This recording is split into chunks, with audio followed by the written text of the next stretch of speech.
your Bibles, please, to the book of John, chapter 12.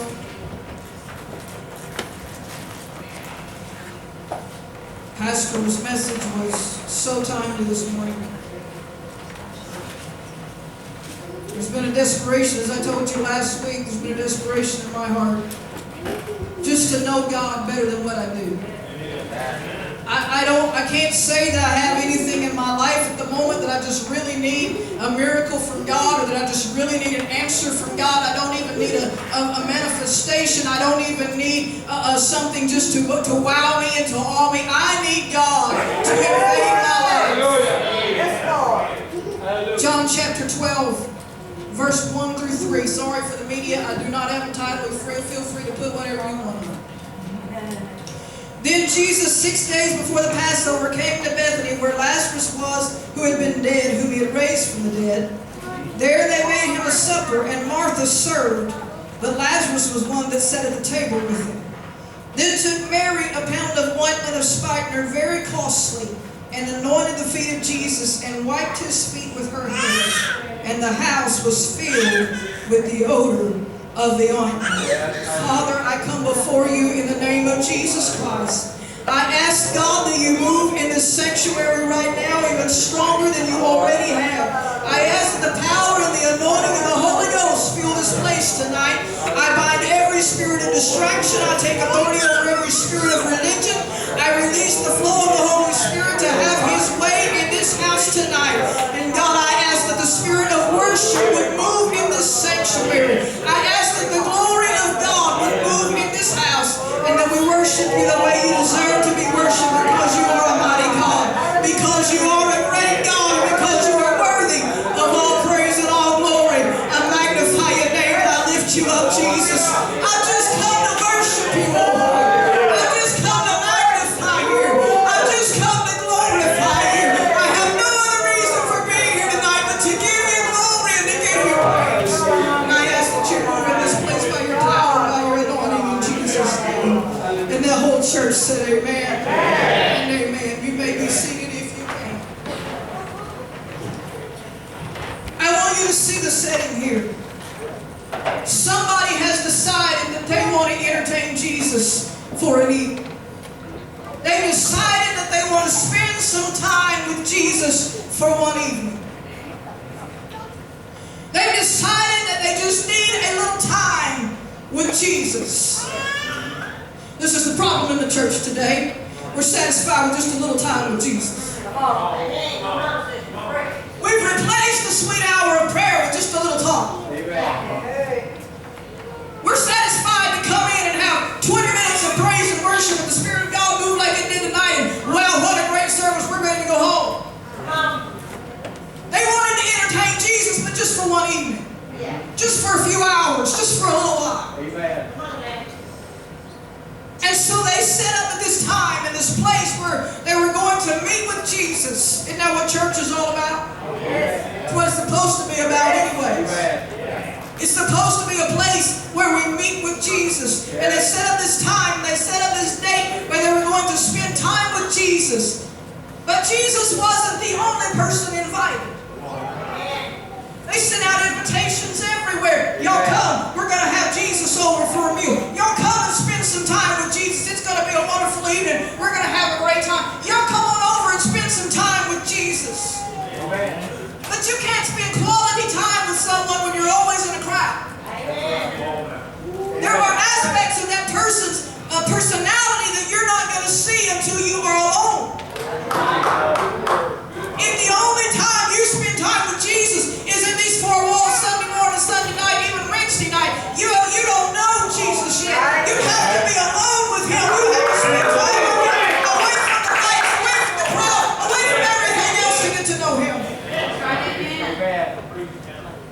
They had called in all of the friends and neighbors and acquaintances to spend time with Jesus. But to spend time with Jesus, there had to be preparations made. I'm not old enough to remember this, but I have heard the stories of the days when the men went one way and the women went another way an hour before church. And they didn't spend time gossiping and checking out everybody's style. They were on their faces pleading with God for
sense from the scripture. This woman could cook. And there was something, I could just imagine when these invitations were sent out, there were some people that said, "Woo, Martha's cooking, I'm coming. This is going to be a meal fit for a king. I'll go and you can count me in." Had no intention of spending time with Jesus. He wasn't the attraction. They were going for the food.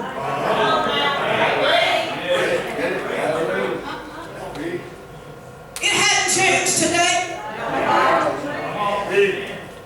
That's why Pastor announced a special speaker. Half of y'all stay home because you don't like to cook.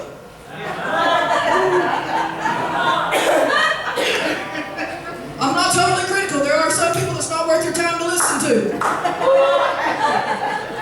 But we're all about John Hagee preaching. Oh yeah, I'm going. Tommy Banks going to be there. Oh yeah, I'm going. But if it's some little no name I never heard of, no, I'll pass. Amen. There were some people that came only for the meal that they knew was going to be good. But that wasn't the only attraction.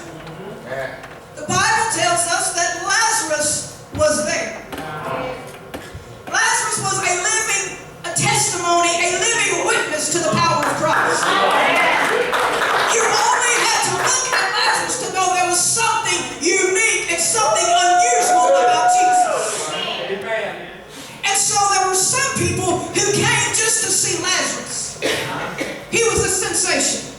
He was the only man they knew that had come back from death. That made him special. That made him a curiosity. And so he came. He was at the meal, and there were some who came just to see him. In fact, Lazarus was in danger of becoming the focal point of this gathering. Even though he was sitting right beside Christ at the table, there was a danger of Lazarus becoming larger than life in their eyes, so that they never even thought about Jesus. It was all about Lazarus. I could hear the conversation at the table. Lazarus, what happened when you took your last breath? What did it feel like? Did you see anything on the other side? Was you scared when you woke up in the grave? Did you hear Jesus call you? What did it feel like to breathe again 4 days after you'd been dead? Lazarus, tell me what it was like. Tell me how it felt. Tell me what you saw. Tell me what you experienced. It became all about Lazarus, and they didn't even see Jesus sitting there inside us. Nobody ever questioned, hey, there's something special about this man. Nobody else has ever done this. It's not about him. What about this man that brought him back from the grave? What about this man who showed life back into him when he was 4 days dead? They came to hear his story. They came for a thrill. They came for an emotion. They came for a sensation. They didn't come to spend time with Jesus. Amen. This is why mega churches are packed today. This is why church has become a production instead of worship. Amen. We come for the thrill. We come for the awesome worship team. We come for a charismatic preacher. We come for a drama team. We come for all kinds of thrills and sensations. We're not there to see Jesus. We're all about the thrill. Amen. But there was one person who, when she received the invitation, there was only one thing she could think about. My master is going to be there. Mary was not at all impressed with Martha's cooking, although she may like it. Mary was not at all impressed with Lazarus, although she loved him as her brother. There was only one reason Martha came to the gathering that day. She wanted to spend some time with Jesus. In her eyes, it was all about him. It wasn't about the crowd. It wasn't about the work. It wasn't about the conversation. It wasn't about spending time with the people that maybe she had to sit in a while. It was all about Jesus. And I can imagine days before the event, Mary sitting lost in thought, wondering, what can I give him? What can I do for him? I can't cook like Martha can. I'm no good at that. I don't have a thrilling story like Lazarus does. That's not my life. What can I give Jesus? What can I do for Jesus? And so on that evening, while the guests were enjoying themselves in Lazarus' story, stuffing themselves with Martha's food, Mary slipped to a quiet little place where she kept her most prized possessions. And she picked up a little box. of perfume called spikenard. The Bible says it was very costly. It was expensive. Spikenard did not grow in Israel. It only grew in the Himalayan mountains of India. And it had to be imported. That's why it was so expensive. If Judas's assessment of the spikenard's worth was accurate, it cost more than a year's worth of wages. And considering that women didn't get paid to work back then, it's a wonder she had it at all. We have no idea how she saved up the money, how many years she saved up the money to buy this spikenard. But Mary didn't see any of that. She didn't see a year's worth of wages gone down the drain. She didn't see the only expensive possession she had. All she saw was that he meant more than life to her. And Mary didn't say anything to anybody. She wasn't there to visit.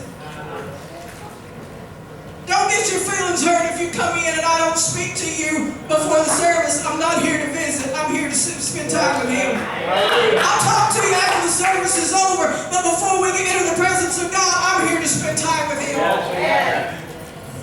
And she slips into the dining room where she wasn't supposed to be, because men and women didn't eat together in those days. She slips into the dining room where society said she had no business to be. But you see, Mary wanted to be with Him bad enough. She would break society's rules if it meant spending time with Jesus. Today, society tells us, follow Jesus at a distance. It's okay if you follow Him, but don't get too close. Don't get too involved.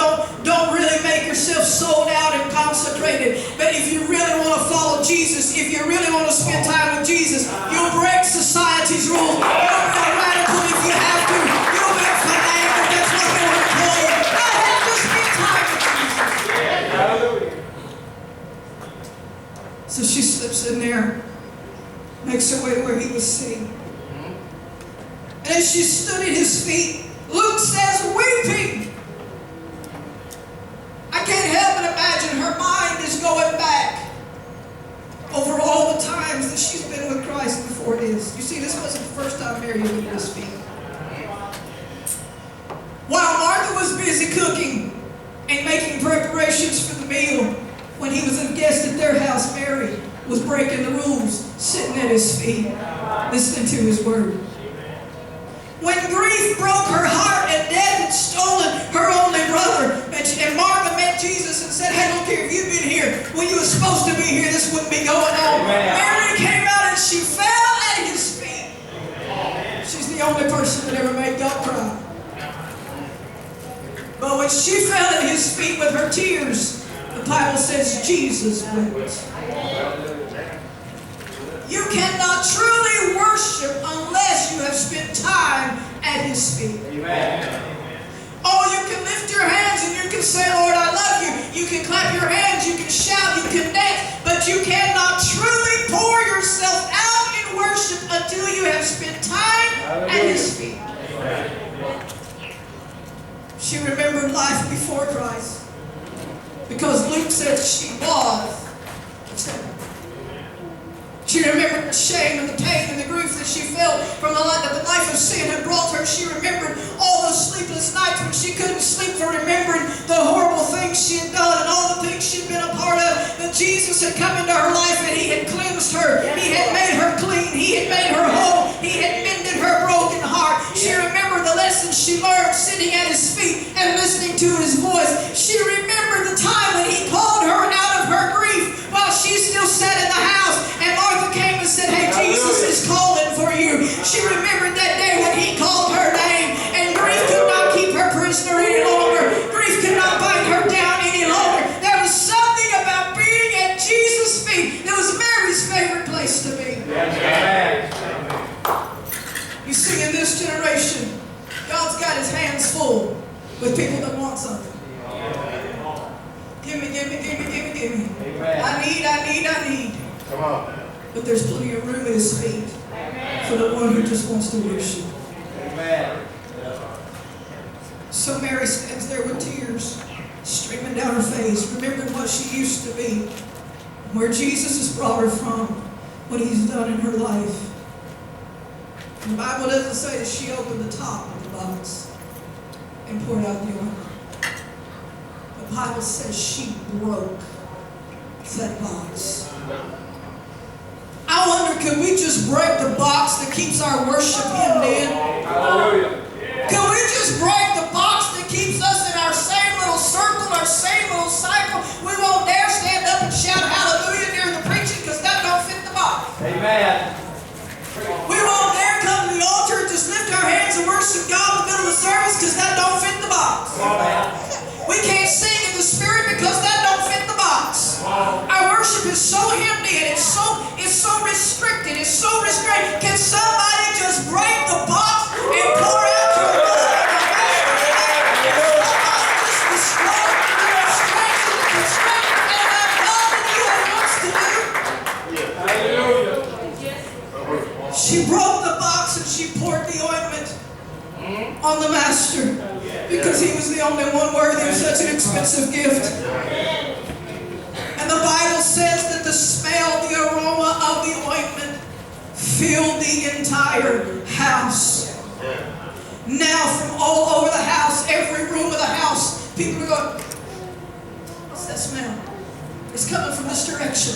And they began to move toward the room where Jesus was because they could smell the ointment, they could smell the aroma, they could smell the worship, they could smell the praise. I'm going to tell you, you wouldn't need a church growth program if you just learned how to worship. You wouldn't need 12 steps to church growth if you just learned how to worship. There's something about the aroma of worship that will pull people in because Jesus said, if I be lifted up, I will draw, I will pull. You don't have to send out invitations for a carnival. You don't have to send out invitations for a drama. You don't have to send out invitations for donuts and coffee. All you need to do is learn how to worship, and the aroma of the worship will pull people to Jesus.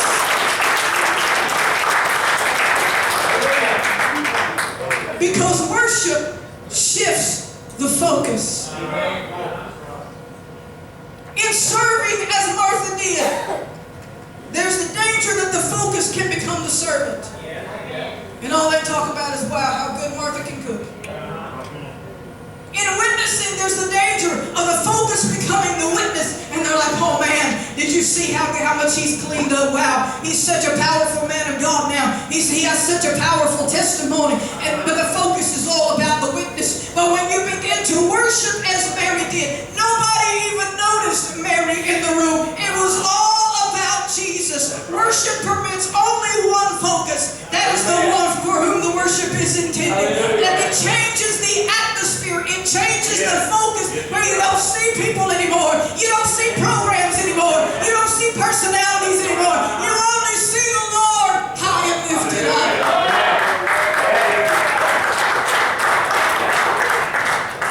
Jesus said to the woman at the well, listen up, this is what God wants.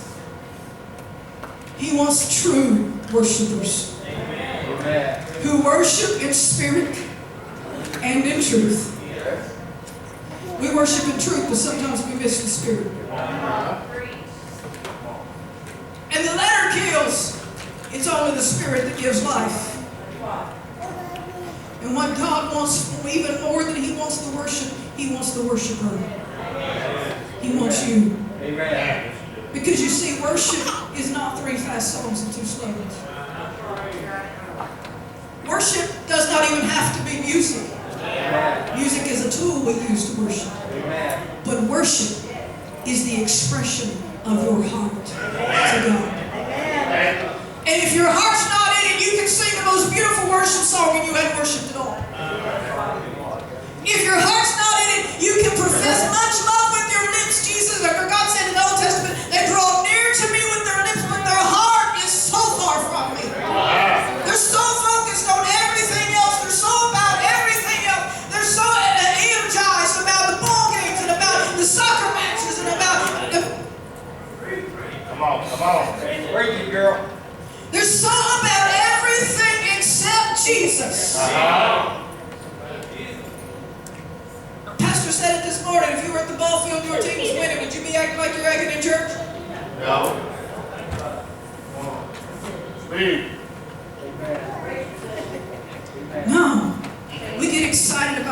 passionate about it. It's the reason there's no excitement in the church. There's no passion about Jesus anymore.